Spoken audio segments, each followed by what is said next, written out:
Você que trouxe a sua Bíblia, abra ela em Mateus 26, 41. Mateus 26, 41. Acalme o seu coração agora. Procure ouvir, escutar. Mateus 26, 41. Acha aí, abre aí. Já está no telão. Perfeito. Olha o que diz a palavra de Deus. Vigiem e orem, para que não caiam em tentação. O espírito está pronto, mas a carne é fraca. Fecha a Bíblia, fecha os olhos e vamos orar. Senhor Deus, aqui está a Tua palavra, e reconhecemos que Tua palavra é verdade. Verdade que nos liberta, que nos transforma. Verdade que nos leva para mais perto de Ti e nos torna mais parecidos a Ti. E essa noite nós estamos aqui como mensageiros da Tua palavra, pregoeiros do Teu Evangelho, como ministros, sacerdotes, mas também como filhos e servos. Estou aqui para servir o corpo de Cristo, e eu te convido mais uma vez, amigo Espírito Santo, que o Senhor me capacite, que o Senhor me ajude, que o Senhor coloque as palavras na minha boca, para que eu não venha errar, não venha me perder durante a ministração dessa mensagem, mas que eu possa fluir dentro do propósito do Teu coração, e Tua vontade acima da minha, ela venha se estabelecer. Cobre essa casa com os Teus anjos, cobre essa casa com as Tuas mãos de poder, e toda contrariedade, seja ela física, seja ela espiritual, nós tomamos posse do poder e autoridade que há no nome de Jesus, e manetamos toda a contrariedade, todo espírito, ó Pai, que tenta, Senhor, se revelar em meio oculto, que não seja o Teu, nós manetamos nessa hora, e somente Tua voz, e somente ela, seja ouvida por cada um de nós, e essa semente, ela venha cair em corações dispostos, preparados essa noite, em nome de Jesus. Ainda esse ano, em torno de 7 a 8 dias atrás, eu estava tomando um chimarrão à tardinha na Praia das Areias Brancas, e ali eu fui pegar um pouco de água. A minha água havia acabado, e encontrei um empresário da cidade que conheço desde que cheguei aqui. Há 10 anos já eu conheço esse empresário. E quando eu olhei para ele, ele estava totalmente diferente, mas uma mudança para melhor. Ele estava bem mais magro e com um sorriso no rosto. E eu olhei para ele e disse assim: uau, que diferença! O que você está fazendo? O que está acontecendo contigo? Aí ele me olhou e disse: pastor, eu entreguei a minha vida para Jesus. E ali nós ficamos conversando, e ele dizendo assim: 22 anos da minha vida eu trabalhei de segunda a sexta, e no sábado e domingo a minha vida não era para o trabalho nem para a família, era para consumir drogas, era para estar na farra com os amigos, e 22 anos de vida eu vivi assim, dessa maneira. Mas minha mãe, ela é crente, pastor. Ela é crente já há muitos anos, e ela nunca desistiu de orar por mim. E hoje eu estou aqui, liberto, transformado, e logo logo eu vou participar de um triatlo. Então ele estava correndo, ele estava andando de bicicleta, ele só não nadava porque ele não sabia nadar.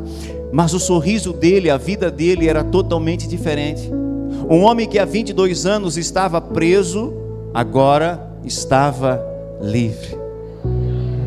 E ouvindo aquele testemunho, o Senhor, ele começou a falar comigo sobre o poder que há na oração e a necessidade que há de nós termos uma vida de oração. Olhe para alguém perto de você e diga assim: tenha uma vida de oração. Então esse texto que nós acabamos de ler são falas do próprio Jesus. Após Jesus ele celebrar a Páscoa, a última Páscoa que ele celebra em Jerusalém, junto com os seus apóstolos, com os seus discípulos, e ali ele institui a ceia do Senhor, ele pega o pão que estava na mesa, ele levanta, ele parte, ele dá graças, e ele diz àqueles discípulos, apóstolos que estavam ali, ele disse: esse é o meu corpo, que será moído, que será transpassado, por amor a vocês. E depois deles cearem, deles comerem, Jesus ele pega um cálice, ele levanta aos céus, o cálice continha o suco da videira, ele levanta e agradece e diz: esse é o cálice da nova e eterna aliança, que será derramado, o meu sangue será derramado para a remissão dos vossos pecados. Então ele institui ali a ceia com seus discípulos, e depois daquela ceia, depois daquela celebração, Jesus ele pega os seus apóstolos e ele vai para o Monte das Oliveiras. Diga Monte das Oliveiras. Geralmente quando você ler a palavra de Deus, você vai ver que Jesus ele tinha um motivo para ir para o Monte das Oliveiras. O motivo de Jesus ir para o Monte das Oliveiras, muitas vezes, era de ter um tempo a sós. Quando Jesus estava dentro da cidade, ou dentro da casa de alguém, quando ele estava no meio do povoado, o que geralmente acontecia? As pessoas descobriam aonde ele estava e iam até ele, não é verdade? Lembra aquela casa onde Jesus estava e ficaram sabendo que ele estava ali em determinada casa e trouxeram um homem paralítico que estava doente há muitos anos? Descobriram que ele estava e os amigos pegaram a cama, colocaram no ombro e levaram aquele homem até a presença de Jesus, mas não puderam entrar na casa porque a casa estava lotada. Mas eles não desistiram, colocaram aquele homem em cima do telhado, abriram a cobertura e colocaram aquele homem paralítico ali diante dos pés de Cristo, e Cristo ora por ele e ele é curado, a sua vida é totalmente transformada. Então aqui Jesus estava na ceia e ele vai para o monte. Então um dos fatores dele ir para o monte era para estar a sós e orar, ter um tempo com o Pai, buscar a presença de Deus. Então Jesus, ao chegar no monte, ele olha para os seus apóstolos e ele diz assim: fiquem aqui, sentem aqui e me esperem aqui, porque eu vou um pouco mais adiante. Mas Jesus convida 3 dos seus apóstolos, Pedro e os 2 filhos de Zebedeu, para irem com ele um pouco mais além. Ao se distanciarem dos demais, Jesus olha para os 3 e diz: sentem aqui, vigiem e orem comigo, pois a minha alma, ela está angustiada. Eu estou angustiado, a minha alma está em profunda tristeza. Eles ainda não haviam entendido que Jesus, daqui a algumas horas, iria passar pela crucificação. Mas Jesus então ali estava orando, ele estava se preparando, ele estava falando com o Pai. Mas ele pediu que os seus apóstolos vigiassem com ele, ajudassem a orar naquele momento, a vigiar naquele momento. Jesus então, depois de 1 hora de oração, ele retorna. E quando ele vê Pedro, Tiago e João, ele olha e os 3 estavam dormindo, num sono profundo. Havia passado apenas 1 hora, e Jesus tinha pedido para eles: vigiem, orem comigo. Mas Jesus volta e eles estão dormindo. Então Jesus acorda eles. E de fato aqui o Senhor ele vai exortá-los e dizer: vocês não puderam vigiar comigo nem por 1 hora? E depois de falar isso, Jesus então ele diga: vigiem e orem, para que vocês não caiam em tentação, porque o Espírito da verdade está pronto, mas a nossa carne, ela é fraca. Então é dentro desse contexto que nós lemos o texto inicial, e eu estou inserindo você nesse texto, nesse contexto, para que você compreenda. Depois Jesus se afasta de novo e vai orar de novo, e retorna, e os 3 estavam dormindo, e ele se afasta de novo e ora e retorna, e mais uma vez eles estavam dormindo. Ali Jesus acorda eles e diz: levantem, porque aí já vem vindo aquele que vai beijar o meu rosto e me entregar para o meu momento de aflição. Dentro daquela oração, Jesus orava e dizia: Pai, se for possível, passa de mim esse cálice, mas contudo seja feita a tua vontade. Jesus recebeu força na oração, ele recebeu graça, ele recebeu o renovo de Deus. Por mais que ele estava aflito, em aflição, quando ele foi orar, quando ele foi ter aquele momento com Deus, era como se o pai abraçasse o filho e dissesse para o filho: eu estou contigo. Quando você entra para o quarto de oração e você vai ter esse tempo com o teu pai, por mais que você não esteja vendo, ele está ali contigo e ele vai te abraçar, ele vai te fortalecer, e talvez pelo Espírito Santo você vai ouvir a voz dele dizendo: você não está sozinho, eu estou contigo. Talvez alguém de vocês aqui já teve essa experiência de ir a um local de oração e você sentir a presença dele, você ouvir a voz dele, ou até mesmo perceber a presença de anjos no local. Quem já teve essa experiência, levanta a mão para o céu. A Bíblia, ela é verdadeira. Aonde há duas pessoas ou mais reunidas no nome do Senhor, ali ele se faz presente. Ele está aqui essa noite. Diga para o irmão do teu lado: ele está aqui e ele vai te tocar. Diga para ele: ele está aqui e ele vai tocar em você essa noite.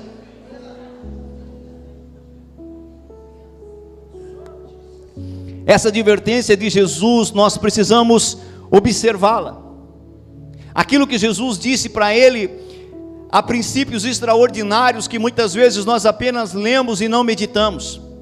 Mas a Bíblia é um livro que não é para a gente apenas ter uma leitura rápida, ela é um livro que você precisa ler e meditar, e essa noite nós vamos extrair, meditar, aprofundar um pouquinho mais sobre os princípios que ele falou ali para aqueles homens. Os dois primeiros princípios que nós vamos falar: vigiar e orar. Olha para mim, Deus está trabalhando, amém? Diga: vigiai e orai. Vigilância e oração, elas andam juntas, não andam separadas. É como um casal, um marido e mulher, quando eles se casam e eles têm a sua intimidade, a Bíblia vai dizer que eles se tornam uma só, não tem como separar. No reino de espírito eles são uma só carne. Então a oração e a vigilância, elas andam de mão dada, elas andam juntas, e é extremamente necessário que nesses dias eu e você sejamos homens e mulheres de oração e de vigilância. A palavra vigilância significa estar sóbrio, atento, esperto, se prevenir, se precaver, olhar com atenção, guardar e ter prudência. Isso significa a palavra vigilância. Podemos exemplificar usando a figura de um segurança. O que um segurança de banco ele faz? Ele está cuidando daquele local. Há um patrimônio a zelar, há bens a zelar, há recursos, há vidas que estão ali. Então, tudo aquilo que tem valor, olha para mim e preste atenção, tudo aquilo que tem valor será cobiçado, tudo aquilo que tem valor será alvo de tentativa, de roubo, de furto, não é verdade? Então o segurança está ali com a missão de cuidar o patrimônio, algo que possua valor, e ele precisa estar atento para impedir que os ladrões furtem o patrimônio ou os bens. Durante 7 anos da minha vida eu servi o exército. E nós tínhamos que tirar serviço, e o serviço que nós tirávamos dentro do quartel havia uma finalidade: cuidar o patrimônio, cuidar a estrutura, cuidar as vidas uns dos outros. E quando a pessoa ela estava na hora dela, tirando o seu serviço, ela não poderia dormir, porque se ela dormisse, ela não viria o inimigo, o ladrão, se aproximar, e ela seria um alvo fácil. Nós não podemos dormir, espiritualmente falando. Nós precisamos ser pessoas vigilantes e atentas. Amém? Senão você não percebe, e quando você menos espera, você já está sendo furtado, você já está sendo roubado de algo que Deus havia te entregado, de algo precioso, porque aquilo que Deus nos dá, Ele não dá migalha. Tudo que Deus nos dá é algo extraordinário, é algo precioso, há muito valor, tem mais valor do que todo o ouro dessa terra. O que Deus nos dá tem um valor inestimável. Quem concorda diz amém. Diante dessa realidade, Quais são os bens e patrimônios que nós precisamos cuidar e vigiar? O que Deus tem te entregado que você precisa vigiar e cuidar? Quais são os bens que Ele te entregou? Não estou falando de ouro e de prata, não estou falando da tua casa, isso são bens materiais que vão ficar, mas o que você precisa cuidar? Vou dar uns exemplos aqui para vocês, para que vocês compreendam o que Deus está falando. Diga amém. Você precisa cuidar do bem que Deus te deu, chamado fé. Sem fé você não agrada a Deus. E como que a fé ela vem no nosso coração? Como que a fé ela nasce e ela é regada e ela cresce no nosso coração? Quando nós ouvimos a palavra de Deus. Vou abrir um parêntese. O que você tem escutado? O que você tem ouvido? Tem edificado sua fé? Ou talvez está desconstruindo tua fé? Então nós precisamos cuidar o que nós olhamos, o que nós ouvimos e com quem nós estamos assentados. Salmos de número 1, a Bíblia diz: não se assenteis na roda dos escarnecedores, antes que o teu prazer seja meditar na lei do Senhor de dia e de noite, porque as pessoas que assim o fazem são como árvores plantadas junto aos ribeiros e águas, e no tempo oportuno dá o seu fruto. Os olhos são a janela da alma, e se os meus olhos forem bons, o meu corpo será bom. Se os meus olhos forem maus, todo o meu corpo será trevas. Então aquilo que não edifica a minha fé, o que eu preciso fazer? Tirar fora da minha vida. Não está edificando, não está acrescentando. Eu preciso remover, eu preciso estar vigilante, porque o diabo que anda ao nosso derredor, ele está tramando para roubar aquilo que Deus já nos deu. E a nossa fé, ela precisa crescer, não diminuir. Quer ver outro bem importante, precioso que Deus nos deu? Salvação.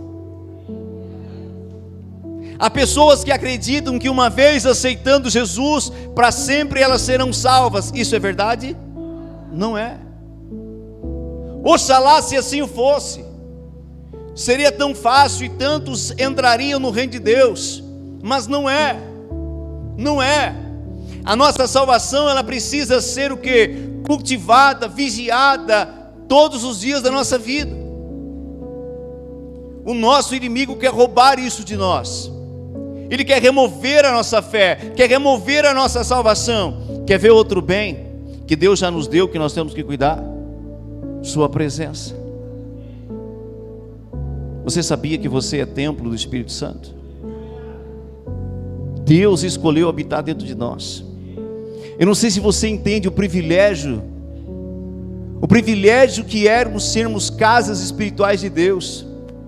O próprio Deus, o Criador dos céus e da terra, Ele escolheu: eu não quero habitar em templos feitos por mãos humanas, eu quero habitar dentro do coração dos meus filhos.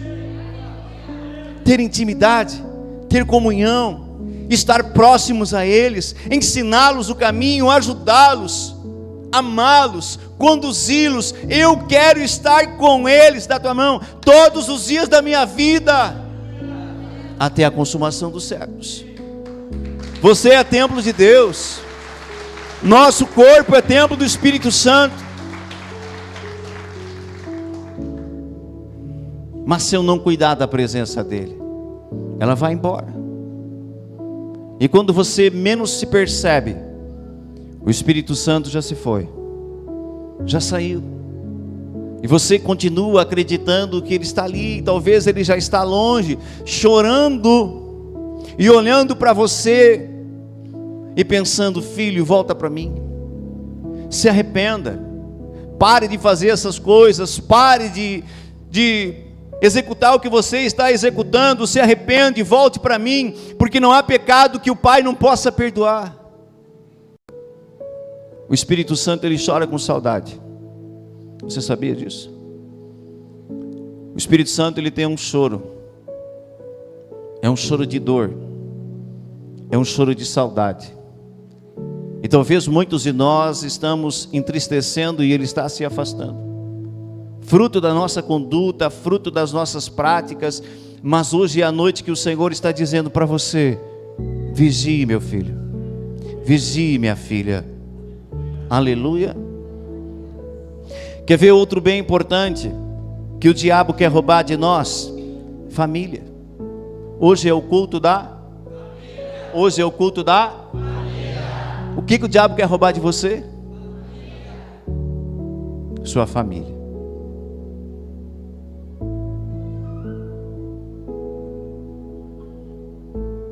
É um bem extremamente importante. Família é um bem importante. Quem concorda? Quando o familiar nosso é recolhido por Deus, a gente sente. Por mais que a gente não se relacione e não tenha uma intimidade muito próxima, às vezes, ao familiar, que é errado, mas que acontece. Mas quando aquela pessoa parte, nós temos sentimentos dentro de nós que afloram nesse momento. Não é assim? Você chora, você vai ver o velório, você está ali, e você muitas vezes naquele momento do luto, você fica pensando: por que eu não me aproximei mais enquanto ainda estava vivo? Por que eu não valorizei mais essa pessoa enquanto eu estava ainda andando com ela sobre a terra? Então há coisas que o diabo ele quer roubar da nossa vida. E eu estou falando de umas coisas aqui apenas para você, mas o Espírito Santo, talvez você ouvindo essa mensagem, ele está falando de outras coisas que talvez o inimigo já está tentando roubar de você, mas hoje é a noite de você fechar a porta na cara dele e dizer: aqui não, aqui não, vai embora, porque a Bíblia diz: resistir ao diabo e ele fugirá de vós. 1 Pedro 5,8 diz: estejam alertas e vigiem. Estejam alertas e vigilantes. O diabo, o inimigo de vocês, anda ao derredor como um leão rugindo e procurando a quem possa devorar. O nosso inimigo, ele não quer brincar contigo, ele não quer brincar comigo, ele não quer o nosso bem, ele não quer a nossa paz, ele não quer a nossa felicidade. Ele quer nos devorar, ele quer o nosso mal, ele quer nos destruir. Quantos já leram o livro de Jó? Quando Deus permitiu, porque tudo há uma permissão de Deus, para que ele possa nos tocar, há uma permissão de Deus. Ele não pode tocar na vida de um filho, de uma filha de Deus, sem que Deus permita. Quando o inimigo foi tocar em Jó, na família dele, ele tocou em áreas extremamente importantes. Ele tocou nas finanças, ele tocou na família, ele tocou na saúde e até mesmo no casamento de Jó.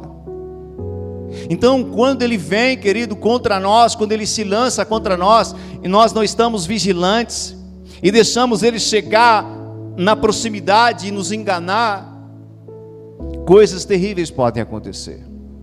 E ele pode muitas vezes saquear aquilo que Deus já nos deu. Quantos aqui já foram roubados de alguém, de um bem físico? Levante a mão para o céu. Já te roubaram algo, nem que seja um carpim? Levante a mão. Qual foi o teu sentimento quando te roubaram algo? Qual foi o teu sentimento? O que você sentiu? Raiva, o que mais? Tristeza. Muitos sentimentos vêm quando nós somos roubados de algo. E às vezes nós estamos dando mais valor às coisas materiais e não estamos cuidando das coisas eternas que Deus tem nos dado. Posso ouvir um amém? Então Pedro exorta os irmãos a estarem alertas e vigilantes, pois nós possuímos um adversário que está à nossa espreita, buscando alguém para devorar. Ele está à nossa espreita, e ele não tem pressa. Ele não tem pressa, ele é ardiloso. Paulo vai dizer que eles não brincavam com as astutas ciladas do inimigo, as artimanhas do inimigo. Paulo e os demais conheciam as artimanhas do inimigo, e eles não brincavam com ele. Aleluia! Nós não podemos brincar. Não é tempo de brincar, é tempo de se posicionar. Olhe para alguém que você ama e diga: te posicione. Olha para outra pessoa agora e diga: posicionamento. Então, nós precisamos estar em vigilância. Estar em vigilância não nos deixa, estar em vigilância nos deixa alerta às astutas ciladas do diabo. Diga comigo: estar em vigilância me deixa alerta às astutas ciladas do diabo. Ou seja, de longe eu já estou identificando: você está vindo com essa proposta para tentar fazer isso, já te identifiquei. Isso é estar vigilante. Aí você toma uma providência, uma medida, amém? Você se desvia do caminho, você faz algo, porque você está vigilante. Agora a oração por sua vez, olha para mim, a oração por sua vez nos aproxima de Deus. Quantos querem se aproximar de Deus? A oração, ela faz isso, ela nos aproxima de Deus. Jesus disse: eu e o Pai somos um. E qual era o desejo de Jesus para nós? Qual é o desejo de Jesus para nós? Segundo João 17, que nós sejamos um com Ele, como Ele é um com o Pai, que Eles sejam um comigo. Se eu tenho uma vida de oração, eu estou gerando intimidade, eu estou me aproximando, e o Espírito Santo vai trabalhando, e eu vou me tornando um com Jesus, um com Ele. A oração também nos fortalece e nos traz renovo. Muitas vezes nós estamos cansados de situações que acontecem no dia a dia, não é verdade? Preocupação, estresse, incômodo, trabalho, da família. Queridos, muitas coisas podem nos tirar a paz, mas quando eu vou para os pés de Jesus, Ele diz: deixai vir a mim os cansados e os sobrecarregados, porque eu vou trazer alívios para eles. Deus te trouxe aqui essa noite para te trazer alívio também, para te fortalecer, para gerar intimidade com você. Mas além de trazer o renovo, de nos fortalecer, de nos aproximar de Deus, quando nós estamos em frequente oração, uma vida de oração, nós recebemos poder do alto. Não, só aqueles que querem ser ousados e manifestar o reino de Deus falaram amém. Quando você está orando, você está buscando a Deus, você recebe revestimento de poder do alto. Para que serve isso, pastor? Para você fazer a obra de Deus, para você ser uma testemunha do Senhor nessa terra. Antes de Jesus voltar para o Pai, o que Ele falou aos seus apóstolos? Livro de Atos declara, se eu não me engano: ficai em Jerusalém, até que do alto vocês sejam revestidos com o meu poder.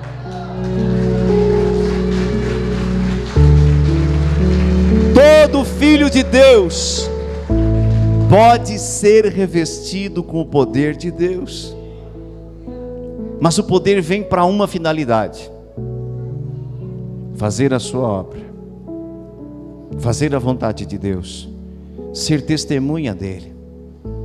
O Senhor ungiu Jesus de Nazaré com o seu Espírito e com sabedoria para que Ele pregasse, ensinasse, curasse os enfermos, libertasse os cativos, ressuscitasse os mortos e anunciasse: o reino de Deus é chegado. A unção de Deus é para isso. Ela te capacita para você ser um representante no reino de Deus. Foi durante o período de oração que os discípulos receberam o revestimento. Eles estavam na festa do Pentecostes reunidos orando, esperando essa promessa. De repente veio do céu um som como de um vento impetuoso e veemente, muitíssimo forte, e toda a casa que eles estavam se encheu da presença de Deus. E eles viram vir sobre eles algo parecido como línguas repartidas como de fogo, porque Deus é um Deus fogo consumidor. Quem estava vindo sobre eles? Deus, poder de Deus, para revesti-los, prepará-los para a obra que Deus tinha com eles. Então ali dentro do cenáculo, aqueles homens foram cheios do Espírito de Deus, e quando Pedro, ele levanta sua voz e ele começa a falar de Jesus Cristo, agora a Bíblia diz que 3.500 almas aceitam a Cristo, porque Ele está debaixo do revestimento do poder de Deus. Não tente fazer a obra de Deus na sua força, na sua sabedoria, na sua habilidade, porque você tem formação, porque você sabe falar bem. Não tente. Muitas vezes Deus pega pessoas indoutas como Pedro, que mal sabem falar, que mal sabem escrever, mas Ele enche eles com o Espírito Santo, capacita eles, pois a Bíblia diz que Deus não escolhe nessa terra homens e mulheres capacitados, Ele escolhe, capacita e levanta, para que a glória não seja do homem, a glória seja dele.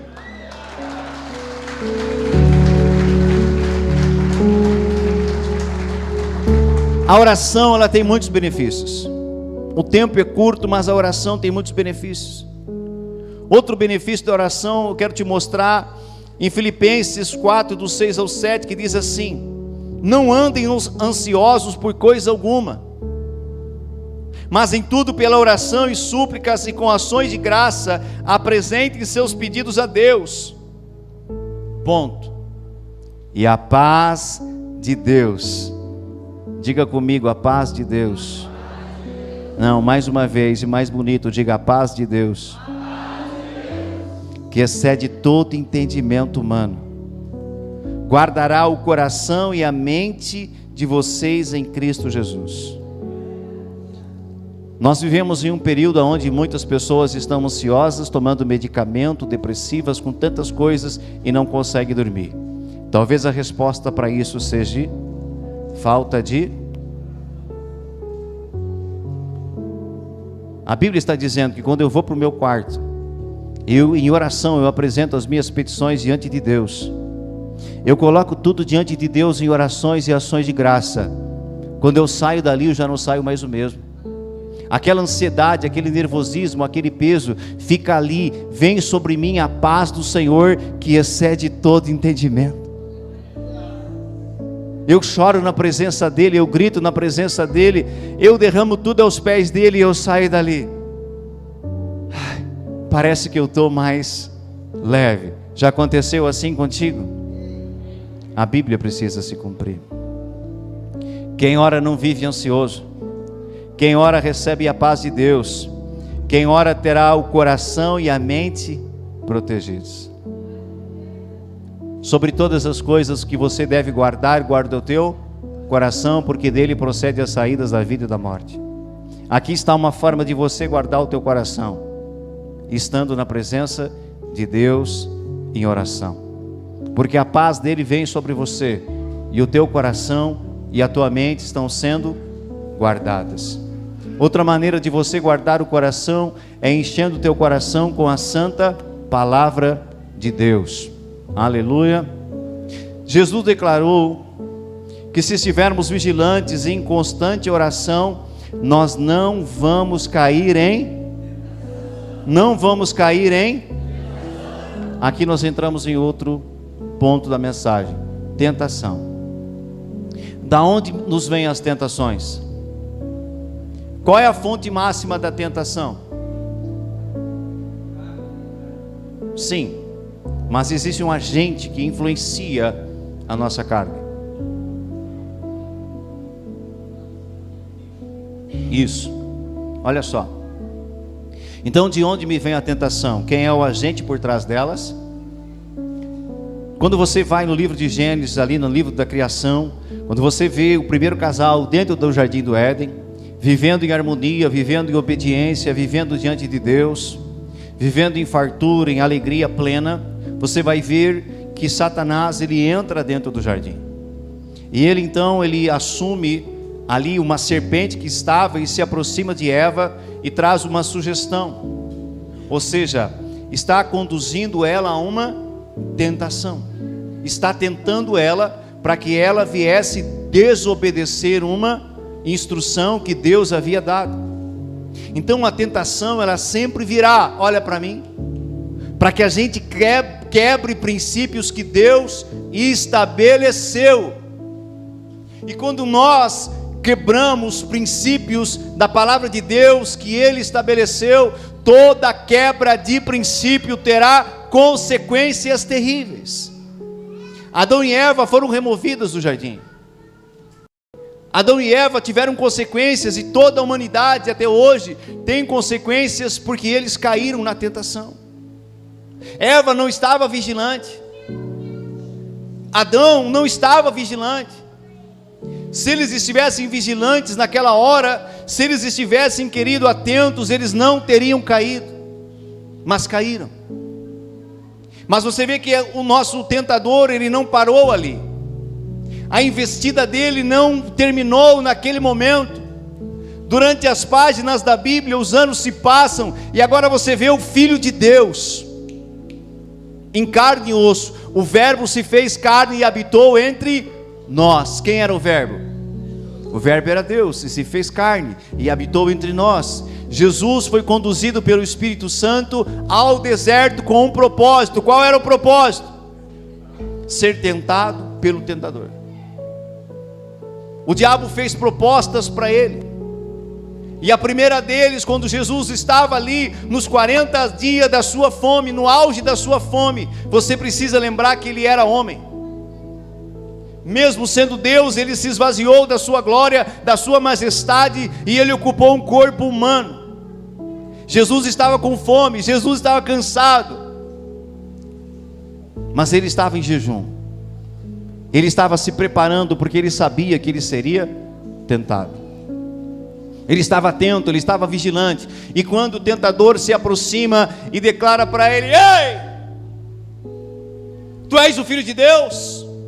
Se tu és o Filho de Deus, pega uma dessas pedras e transforma em pão e come. Jesus estava alerta, vigilante. Jesus olhou para ele e disse: nem só de pão, completa para mim.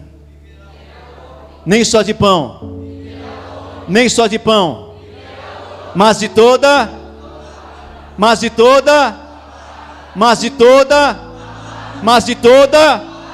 palavra de Deus. A palavra de Deus é alimento. A palavra de Deus é cura, é libertação, é salvação, é restauração. A palavra de Deus, ela é extraordinária. E Jesus, ele estava cheio da palavra. Ele não orou, ele não repreendeu o inimigo, ele apenas liberou a palavra. Foram 3 tentações. Depois das 3 tentações, a Bíblia diz que o nosso adversário, ele se afastou de Jesus, até tempo oportuno. Ou seja, Guilherme, ele não desistiu de tentar. Naquele momento ele viu: não dá, o cara está forte, Jesus está forte, mas ele estava fraco. Como que ele estava forte, apóstolo? O corpo dele estava fraco pelo jejum, mas o espírito dele estava forte pela oração e pelo jejum. No espírito ele estava forte. A carne que cede às tentações estava fraca, porque Jesus estava no jejum, na oração, e tudo aquilo que você alimenta se fortalece. Olha para mim, o que você está alimentando mais na sua vida? A carne ou o espírito? O que você alimenta se fortalece. O que está forte aí dentro de você? O que está forte aí? O que está forte aqui? É a minha carne ou é o espírito? E agora nós entramos na conclusão da mensagem. Você está vigilante? Você está vigiando e orando? Esse amém ele foi sem empolgação. Talvez você não esteja como Deus ele quer e espera, mas hoje é a noite do reset. Sabe quando dá um bug num computador, no celular, o que a gente faz? Esse dia o meu filho me chamou lá e disse: pai. Disse: o que, filho? Vem cá. E se foi lá no quarto dele. Disse assim: meu teclado parou de funcionar. Disse: muito bem. Primeira coisa, eu despluguei da entrada USB, coloquei em outra e disse: reseta agora, filho. Ele resetou. Ele disse, e aí eu perguntei: e aí, filho, funcionou? Pai, está funcionando de novo. De vez em quando nós temos que parar e dar um reset. Resetar a nossa vida, resetar a nossa conduta e iniciar de novo a nossa caminhada, o nosso propósito com Deus, aquilo que nós já paramos, a vida de oração, a vida de consagração. Nós temos que muitas vezes resetar. O que é o reset? Romanos 12:2: transformai-vos pelo vosso entendimento. Se nós não renovarmos o nosso entendimento, como Paulo diz, nós não vamos viver a boa, perfeita e agradável vontade de Deus. Então a nossa mente não pode ser uma mente cauterizada, uma mente religiosa. A nossa mente precisa ser renovada, e uma das formas da nossa mente ser renovada é meditando na palavra de Deus. Jesus merece um aplauso essa noite.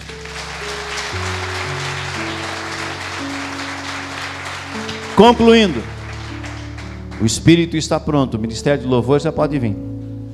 O Espírito está pronto, mas a carne é fraca. Muito bem. Quando nascemos de novo, e eu não tenho tempo hoje de explanar novo nascimento, mas quando nós nascemos de novo, e Jesus disse para Nicodemos: se você não nascer da água e do Espírito, você não entra no reino de Deus. Lembra dessa passagem?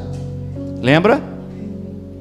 Se não nascermos de novo, nós não entramos no reino dos céus. Então, queridos, quando nós nascemos de novo, o que é vivificado? O que é vivificado? É a carne ou é o nosso espírito? Era o espírito do homem que estava morto pelo pecado.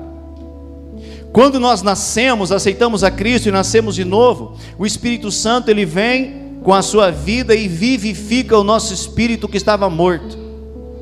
Mas e a nossa carne, apóstolo? Ela é vivificada? Não. A carne, ela precisa morrer. E a carne, ela nunca morre. A carne, ela não nasce de novo. Olha para mim. A carne não nasce de novo. A carne, ela continua a guerrear contra quem? Contra quem?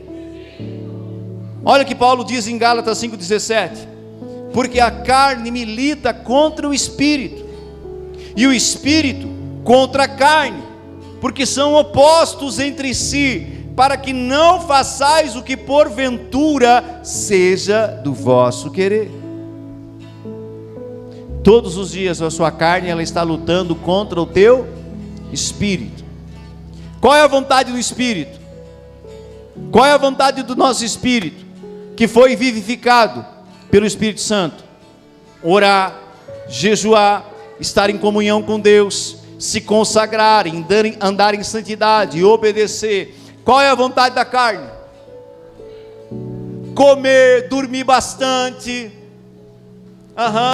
Não que está errado comer e dormir. Namorar, fazer coisas lícitas, mas que muitas vezes não nos convém, segundo a palavra de Deus. Amém? E aí? O que a gente faz agora? Então a nossa carne não morre, está todos os dias guerreando contra nós. Se eu paro de orar, se eu paro de jejuar, se eu paro de ter intimidade com Deus, o que começa a acontecer com a minha carne? Olha para mim, igreja.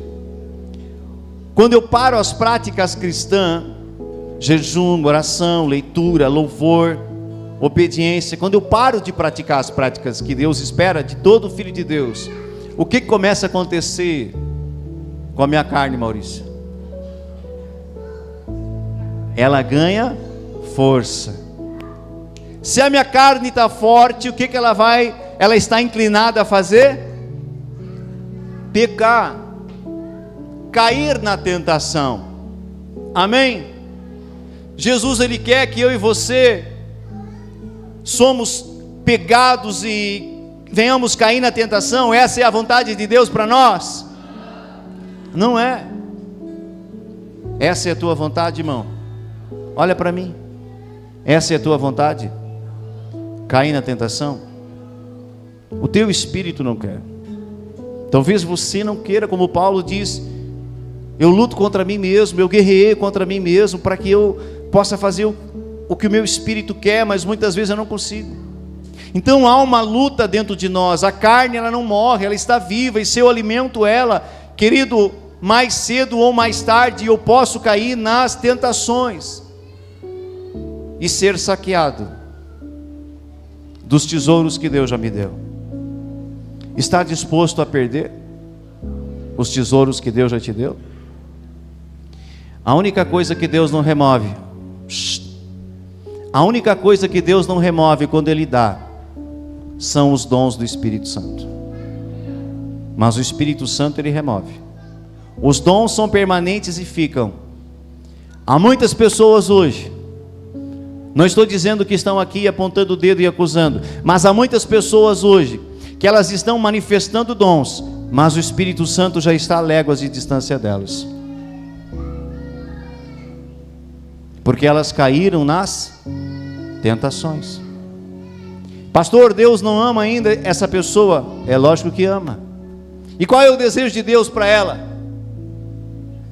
Qual era o desejo do pai na parábola do filho pródigo, que havia ido longe, pecado, gastado tudo, vivido uma vida dissoluta, horrível diante dos olhos de Deus? Qual era a vontade do pai para ele?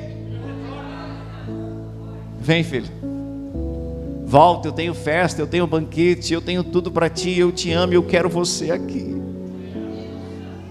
Esse é o desejo do pai,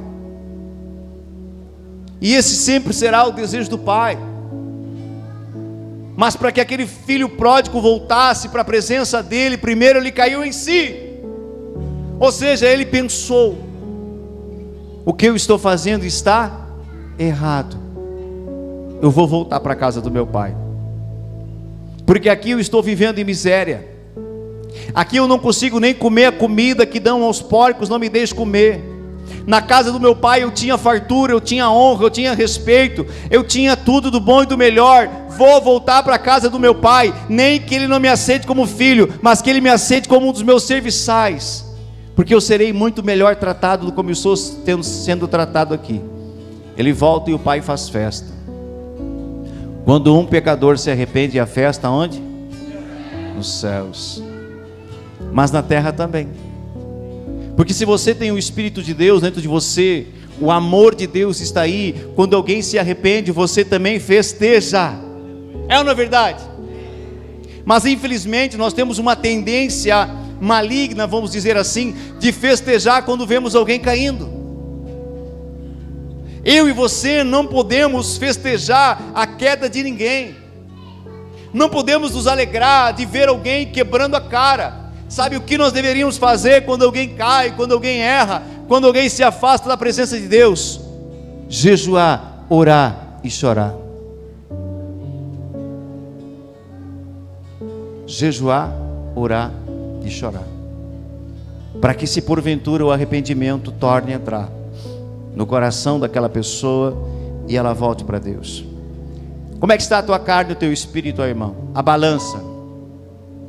O que é que está vencendo aí? É fácil de você saber. É só olhar as tuas condutas, olhar as tuas palavras, olhar como você está agindo no dia a dia, você logo vai descobrir. Você não precisa de alguém sentar do teu lado e dizer: Clédio, A balança do teu espírito está quase, Clédio. Não, você não precisa, você sabe, Deus te deu intelecto, você é uma pessoa feita à imagem e semelhança de Deus. Mas se a carne estiver forte, nós podemos enfraquecê-la. Diga glória a Deus. Como é que eu enfraqueço ela? Oração, jejum, aleluia, palavra de Deus, as práticas cristãs. Quando eu tenho as práticas cristãs na minha vida, oração, jejum, palavra, a carne ela vai enfraquecendo e o meu espírito vai se fortalecendo. A queda de um filho de Deus, uma filha de Deus, se inicia quando ele para de ter uma vida de oração e vigilância. Ouça isso com atenção e eu estou finalizando. A nossa queda, ela não inicia do dia para a noite. A queda de alguém que está andando com Deus, que já está inserido no reino de Deus, que já é salvo, que já nasceu de novo. A queda de um homem, de uma mulher de Deus, inicia quando ele para de orar, quando ele para de praticar as práticas, e ele começa a ser atraído pelas luzes do mundo, pelas coisas do mundo. Ele começa a ser atraído por tantas coisas, e quando ele menos espera, ele cai. Então a queda, ela não acontece do dia para a noite. A gente vai enfraquecendo, dia após dia. E quando o nosso adversário que está ao nosso derredor, ele observa, ele vê, esse é o momento de eu investir um pouco mais pesado. Porque agora ele está fraco, ela está fraca, agora eu vou conseguir pegá-lo. Aleluia. Não é assim, irmãos? Não é essa a realidade? Quantos querem ser pego pelo diabo? Não levante a mão. Mas quantos querem ser cheios do Espírito Santo? Eu não quero nada com ele, irmãos. E eu espero que você também não queira nada com ele, amém? Jesus disse, vamos sair daqui, porque aí vem o príncipe desse mundo, e ele nada tem em mim, eu não tenho parte com ele. Vamos embora, galera, aleluia. Mas tem uns que parecem, olha lá quem vem vindo, oh! Ai, ai, ai, glória a Deus.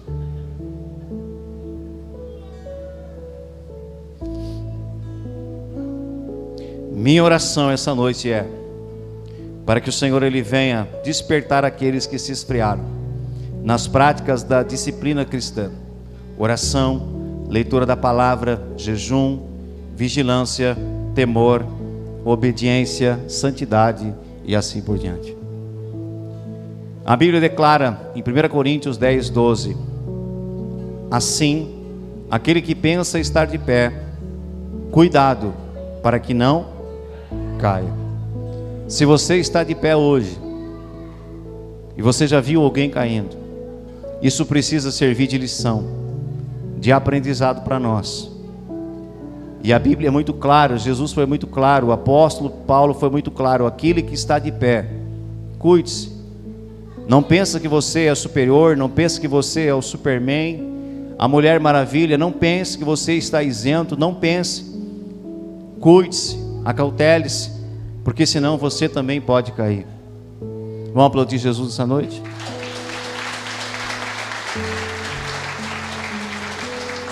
Se coloque de pé.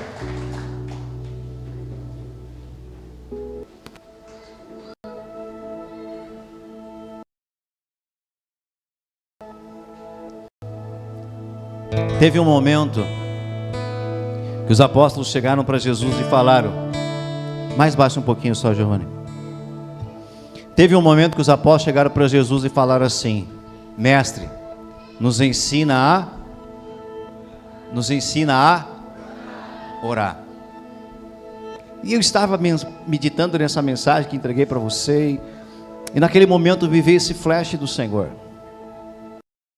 Por que os discípulos pediram para Jesus ensinar a orar? Será que eles não sabiam orar? Talvez eles oravam de uma forma religiosa. Eu não sei. Mas todo judeu, ele tinha uma prática de oração. Eles oravam.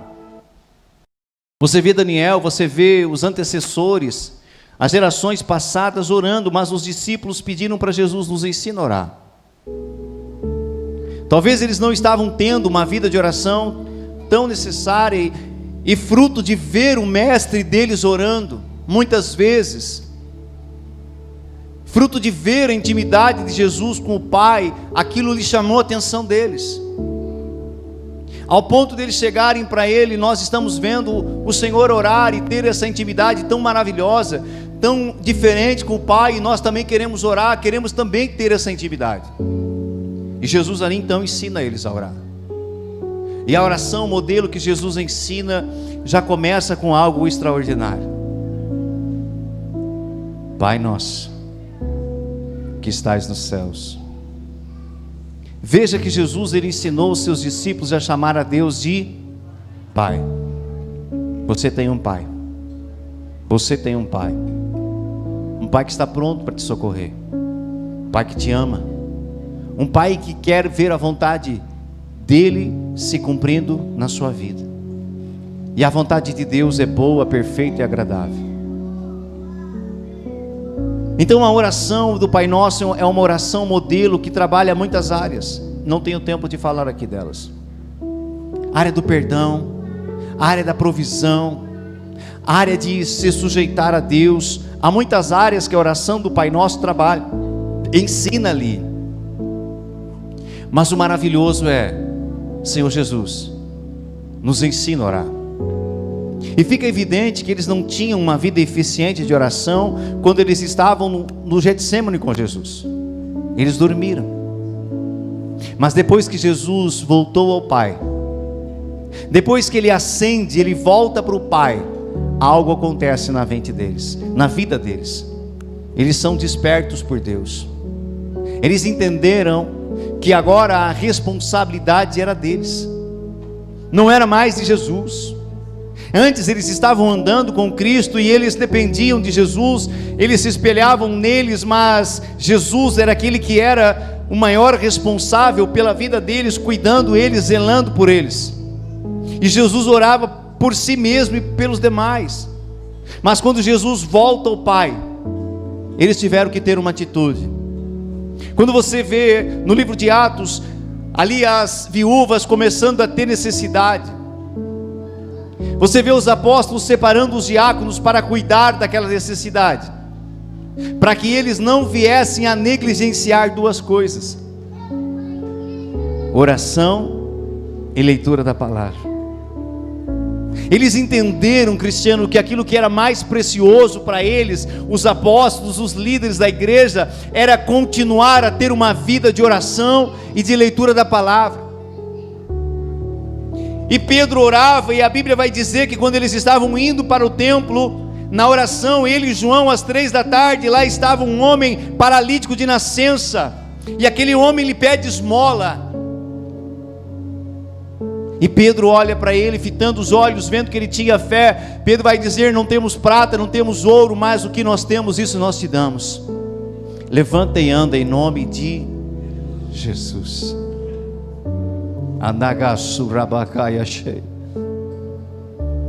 Eu e você não podemos negligenciar na nossa vida de vigilância e oração. Antes de nós adorarmos e orarmos, eu quero dar a oportunidade de você semear na casa de Deus. Amém? Seja o teu dízimo, seja a tua oferta. Você que quer ministrar, pegue na sua mão, prepare aí, coloque a chave Pix para nós. Você que... Pastor Ricardo, vem abençoar a mão dos irmãos. Você que trouxe, querido, vem para frente, já pode sair do teu banco. Ministre com alegria no teu coração a tua semente na casa de Deus. Cristo vive em mim, aleluia. Cristo vive em mim, aleluia. Cristo vive em mim, aleluia. ano de 2005, eu nasci de novo. Eu entrei em uma igreja como essa, depois de dizer não muitas vezes a muitos convites que havia recebido. Chegou o dia que eu parei de resistir à voz de Deus, e eu vim numa igreja, e foi pregada a mensagem. E logo no início do culto, no meio dos louvores, muitas pessoas estavam chorando, inclusive eu. E naquele momento eu não entendia o porquê daquele choro, mas Deus já estava ali trabalhando na minha vida. E muitas vezes, quando nós estamos num ambiente como esse, estamos adorando, estamos ouvindo a palavra, o Espírito Santo, Ele vai trabalhar em nossa vida, em nosso coração, e muitas vezes lágrimas vão escorrer. E eu entreguei a minha vida para Cristo, eu nasci de novo, eu tive um encontro com Ele extraordinário, maravilhoso, que mudou a minha vida. Deixei de fazer tantas coisas erradas que eu fazia, e comecei a viver em novidade de vida, em santidade. Comecei a ter experiências com o Senhor, sonhos com Deus, visões, ouvir a voz de Deus. Comecei a ter experiências maravilhosas com o Senhor. Mas no ano de 2006, ouça isso, eu me empreguei em uma empresa onde trabalhava de domingo a domingo, uma empresa de ônibus. Eu era cobrador de ônibus. Lá eu fiquei 7 meses empregado. E lá eles trabalhavam por escala, e eles não davam, raramente eu conseguia tirar um domingo de folga. Nos 4 domingos do mês, um só eu folgava. E os cultos na minha igreja eram só domingo. Então eu ia apenas um culto. E eram horários dispersos, às vezes pegava de manhã, às vezes pegava de madrugada. E eu comecei a me esfriar. Comecei a parar de buscar a presença de Deus. Comecei a parar de orar. Comecei a parar de ler a palavra. Comecei a parar de jejuar. E eu já havia vencido muitas coisas que eram erradas na minha vida. E uma delas era o uso do cigarro. Nunca ninguém disse para mim: Germano, você precisa parar de fumar. Mas eu entendi, lendo a palavra de Deus, que eu sou o templo do Espírito Santo. Eu entendi que aquele que destrói o templo do Espírito Santo será destruído. E eu comecei, meu Deus, o que o cigarro faz na minha vida? Ele traz destruição. E eu abandonei o cigarro. Não foi fácil, eu abandonei. Mas agora em 2006, me esfriando gradativamente, porque não estava tendo a vida que Deus gostaria que eu tivesse na presença dEle, aonde o meu espírito estava forte. Mas agora a minha carne estava se fortalecendo. E dentro do meu trabalho, um dia, quando o ônibus parou no final da linha, o motorista desceu, e ele fumava. Ele não era cristão. E eu fui até ele e olhei para ele e disse assim: me dá um cigarro. Ele tomou por surpresa, ele disse: Germano, mas tu não fuma. Eu disse: mas um dia eu fumei. Me dá um cigarro. Fumei aquele cigarro e não senti arrependimento. 2 voltas depois, sobrou outro tempo. Ele desceu e ele foi fumar. E o que eu fui fazer? Pedi outro cigarro para ele. Quando eu fui para casa, eu já passei aonde? No local onde se vendia cigarro. E levei comigo uma carteira de cigarro para minha casa. E ali começou. Um abismo chama outro abismo. Já não orava mais, não jejuava mais, não estava na presença de Deus. Se esfriando gradativamente. Um dia de sábado, comecei cedo da manhã e terminei 3:30 da tarde o serviço. Depois de limpar o ônibus, um dia quente, quente como está fazendo agora. Antes de sair da empresa, ainda de uniforme da empresa, com o meu carro particular, eu passei num local onde vendia lanche. 3:30 da tarde. E dentro do ônibus, o espírito do tentador já havia se aproximado e já havia me dado uma sugestão: você trabalhou o dia inteiro, olha o calor, você merece, você precisa tomar uma Skol bem gelada. Eu estava fraco. Eu disse: é verdade, eu trabalhei o dia inteiro, eu dei duro.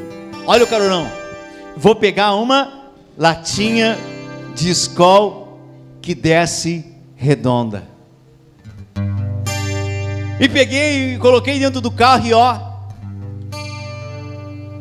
em 2 empinadas eu terminei com ela e voltei para casa. Passado alguns dias, eu caí em si. Graças a Deus que Deus me chamou a atenção e eu caí em si naquela hora. E eu comecei a pensar: o que eu estou fazendo comigo? Eu já havia deixado o cigarro, eu já havia deixado a bebida. O que eu estou fazendo comigo? Vou voltar para a mesma vida que eu tinha antes. Vou voltar a viver aquela imundícia que eu vivia. Não se escandalize. A Bíblia diz que a pessoa que começa a fazer isso é como o cão que volta ao seu vômito e come de novo. Eu estava comendo o meu vômito, algo que não prestava, imundícia. Eu cheguei na empresa na outra semana. Eu fui ao departamento pessoal, olhei para a mulher e disse: eu quero minhas contas. Mas por que, Germano? Você é um bom funcionário, você nunca faltou, não há reclamações suas, por que você quer ir embora? Eu não disse essa realidade para ela, ela não ia entender. Eu queria estudar de noite, eu queria fazer uma faculdade, não podia. E eu disse para ela: eu quero estudar, eu quero fazer uma faculdade. E ela disse: aqui você não vai conseguir fazer. Eu saí da empresa. Eu fiquei 7 meses, quase 8 meses desempregado em casa. Deus não abria a porta em lugar nenhum. Pergunta por quê? Pergunta por quê? Porque se Ele abrisse porta, eu ia me perder. Eu já estava fraco, eu estava morrendo, eu estava voltando à velha criatura. Deus não abriu porta. Eu largava currículo em vários lugares. Deus não abriu porta. Mas domingo eu estava no culto, domingo eu estava no culto, quarta eu estava na célula, domingo eu estava no culto, quarta eu estava na célula, domingo eu estava no culto, quarta eu estava na célula. E a carne começou. Uau! A carne começou a morrer de novo e o espírito fortalecido. Aí o Senhor abriu uma porta excelente.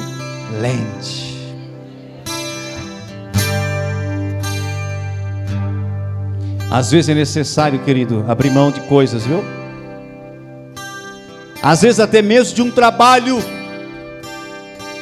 Se está te roubando a presença de Deus, porque Deus pode te dar o melhor. Ele não quer perder você. Ele não quer que você venha vir para o inferno, perca a salvação e os bens que Ele já te entregou. O que eu estou falando é muito sério. E se você entender, se você dar ouvidos aqui essa noite, você sai daqui totalmente diferente, posicionado, transformado, para viver coisas extraordinárias que Deus tem com a sua vida.